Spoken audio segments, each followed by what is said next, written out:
Hello and welcome. A saffron versus red war is waging in God's own country, Kerala. The BJP is threatening to invade the CPM bastion of Kerala, and Sitaram Yechury of the CPM has given me a long list of CPM workers who have been killed by RSS workers over the last several years, countering what Amit Shah says has been happening to BJP and RSS workers in Kerala. True. What I've given you is absolute facts. And these are facts not produced by me. These are facts that are produced by government agencies, of which Mr. Amit Shah's Rajnath Singh is the Union Home Minister. And the Union Home Ministry has put out information. Between 2000 and 2017, 85 CPM people were killed by the RSS and 65 of the RSS people have died. Who have killed whom more? And why this killing? This is precisely what we want to ask them. Even if this is long term, take the short term.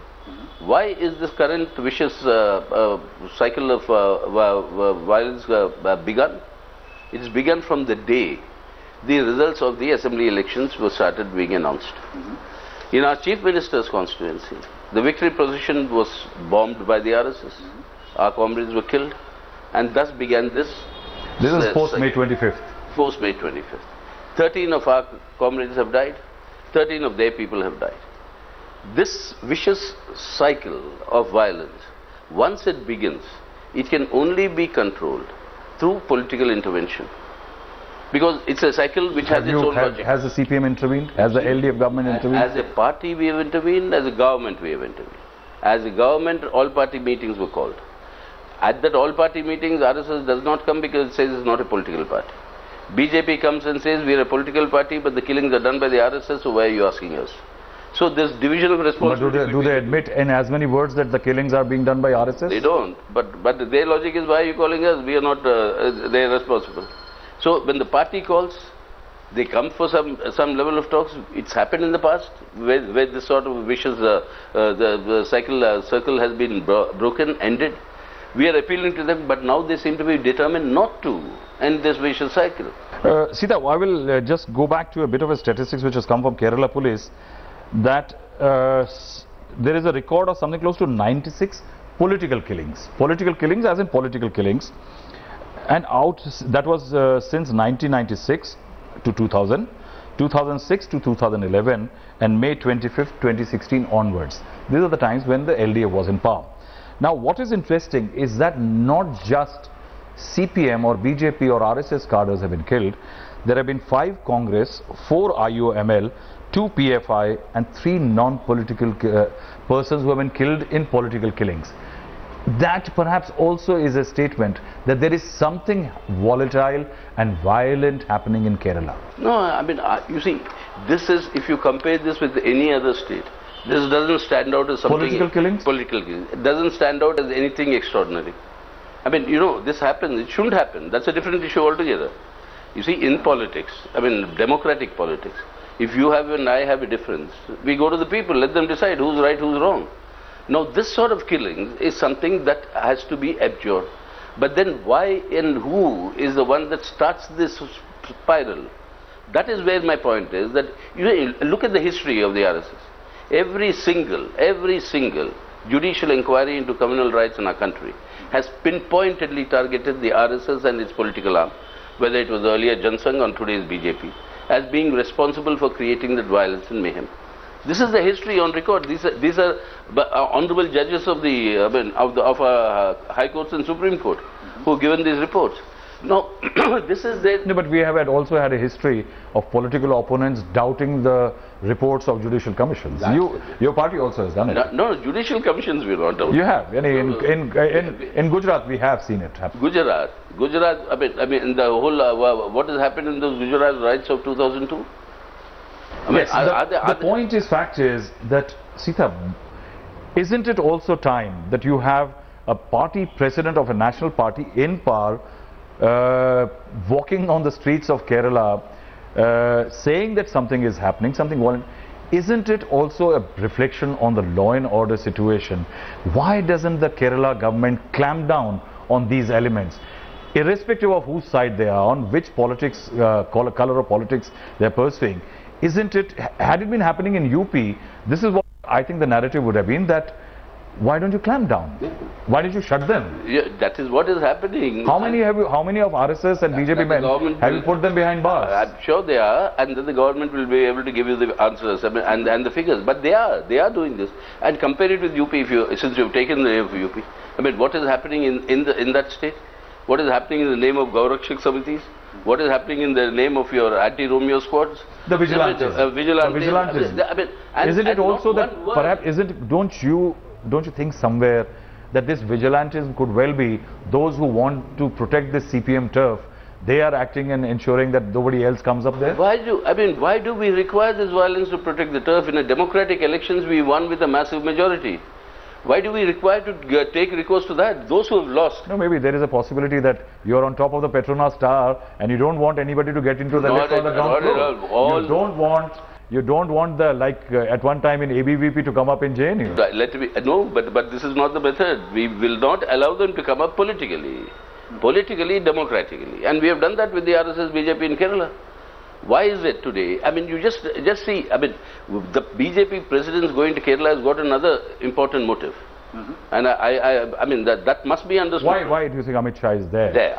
It's not an ordinary show that he has organized. It's a massive attempt to mark their presence. It's an orchestrated event. You call it orchestrated? I call it an orchestrated event. And once I would agree with Mr. L.K. Advani that Mr. Narendra Modi and Mr. Amit Shah, they are masters of event management. It's a political event. You carry a press load of journalists from Delhi.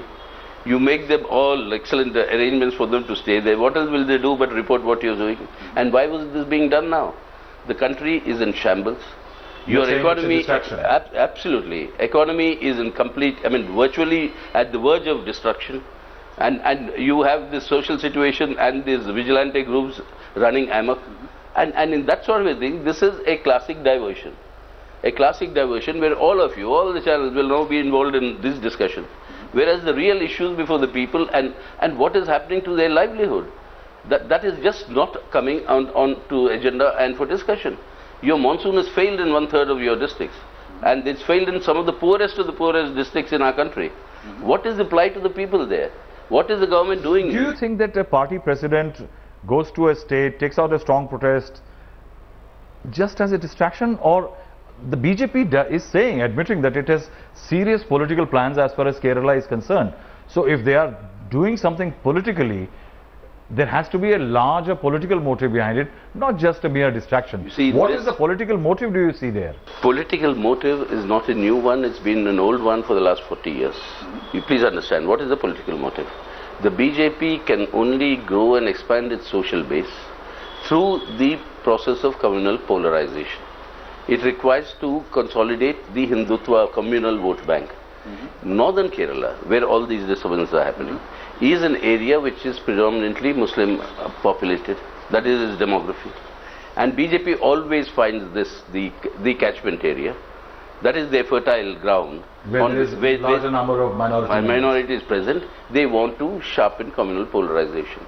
And that's what they've succeeded in other parts of the country. And they want to replicate that in Kerala. But for 40 years they failed.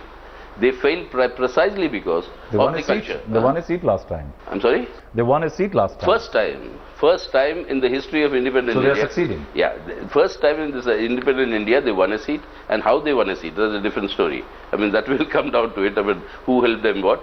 But that apart, they have not been able to succeed in the communal polarization because A, the Kerala social indicators are so high. Literacy and consciousness, etc. And I would say that Kerala's socio-economic indicators being high, surpassing some of the European countries, is not unrelated. I repeat, not unrelated to the fact that the BJP is not able to make inroads. BJP's inroads always happen when there is socio-economic backwardness. And that is what you're right, they are now choosing Kerala to try and create a sort of a new laboratory. Like what they did with... For Kerala or for elsewhere in the country? For South India, particularly. For South India, and from there to proceed for the rest of the part. That is why suddenly you have jihadi, thing coming up. Love jihad. Love jihad. and communists and jihadis, that equation which they No, but begin. if you look at what's happening vis-a-vis the PFI also, there is evidence coming out. There are people who are indulging in activity, and kind of the LDF and the UDF governments have been very tolerant as far as the activities have been concerned. No, you see, on these issues you have to be vigilant, because that will happen elsewhere. Like some police officers would tell you, if they want brawn, they'll go to North Indian districts, these international terrorist agencies. But if they want brains, and people who have with talent went to work on machines, they'll come to Kerala. Do you think that by not controlling elements from organizations like the PFI, it has become a fertile ground for the BJP? No, but who says it's not been controlled? It's with the controlling. Is the LDF government wary of PFI of course, activities? Of course, it's wary, and it's doing whatever is required to be done. I mean, it's like saying that you're not controlling terrorist attacks on the border with Pakistan. After your surgical attacks, your terrorist attacks have doubled. You're trying to say that it's being done, but it can be done only in a certain organized secondly, manner. Remember, it's not only one state government. This is a matter of internal security. The center will have to cooperate. Instead of cooperation, you have this antagonism of the center. And this is the problem. For their petty, immediate objectives, they forget the larger dangers that the country is facing. And Sita, when you say that they start the violence, it also is an admission that you retaliate. you see, there, unfortunately, please understand, unfortunately, we have tried a number of times to stop that sort of a retaliation. You see, the logic is like the two soldiers on a war front. The one with you is killed. Then you can't tell me the one standing next to me is killed by the enemy.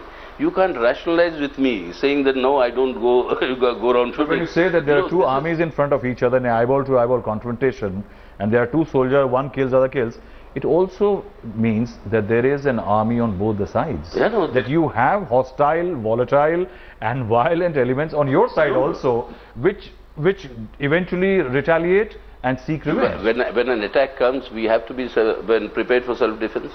But isn't the left worried about having elements which can be trigger happy when it is needed? No, if such cases are there and if it happens, we've taken action in the past, we'll continue to take it. How many have you evicted from a party? Many. I mean, you'll go through but the you found that there were. But have you talked to your party, within your party, that somewhere this needs to end?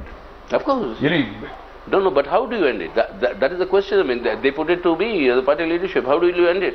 I said, you call them for talks, let's have a political solution. That's how you ended the... last time when we spoke, you offered. And did you get any response? Nothing. Nothing whatsoever.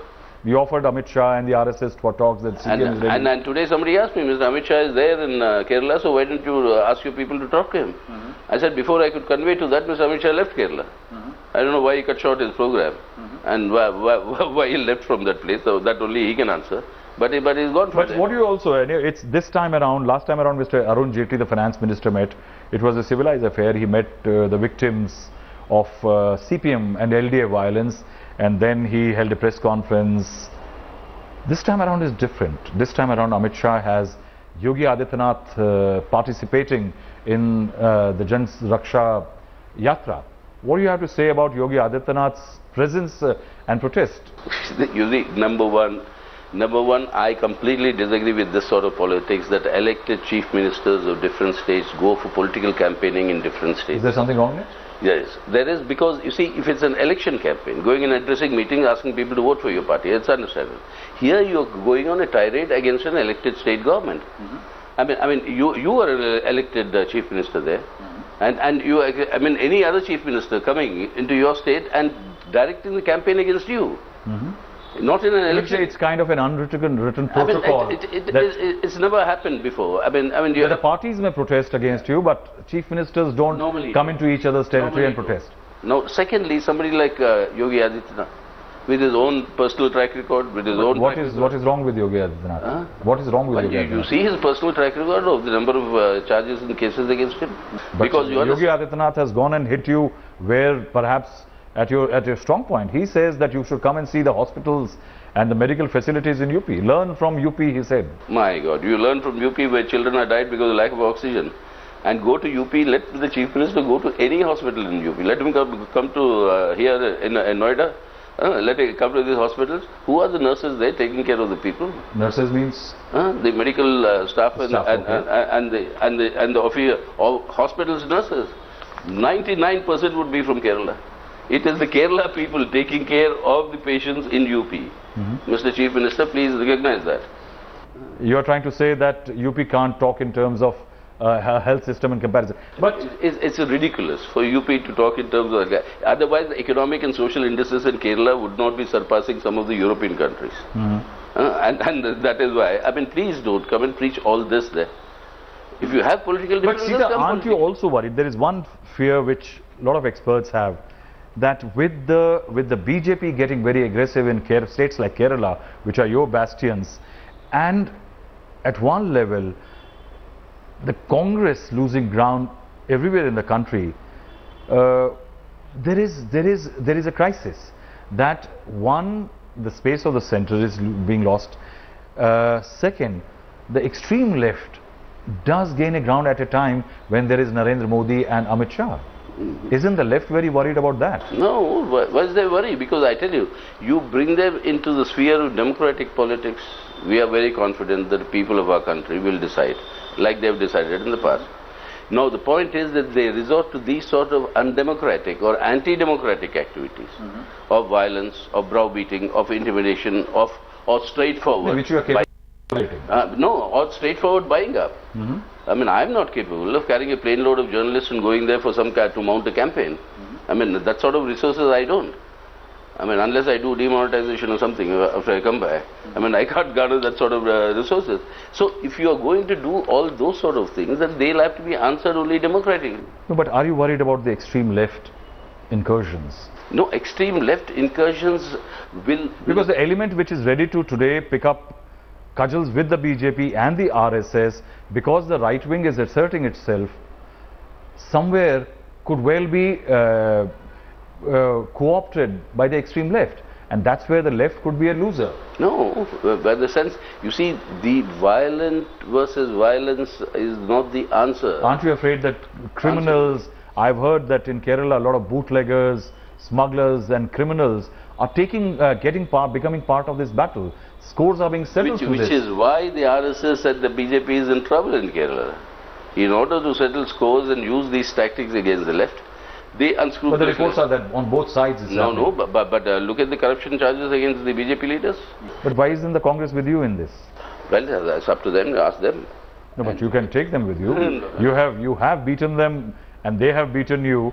But they are on the same side of the fence when it comes to the BJP. Why isn't there a huge support for the left coming from the UDF in Kerala?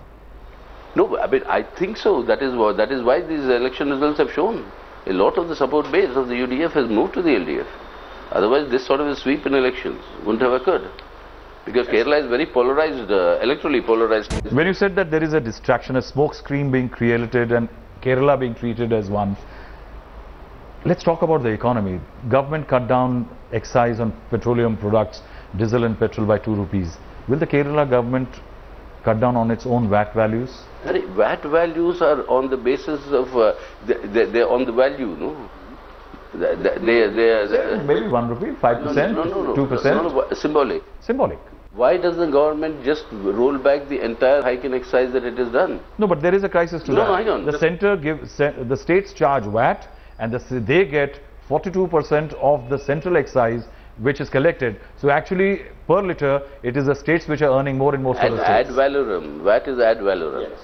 And the value rises because of the central excise. Yes, it does. Yeah. So eventually, each time the centre hikes its excise, states benefit. So each time the centre lowers it, the state's revenue is also lowered correspondingly. Will your government think about it? No, it's lowered correspondingly already.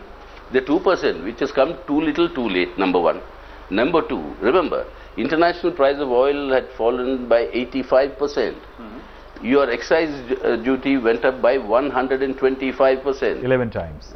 11 times, 125% cumulatively.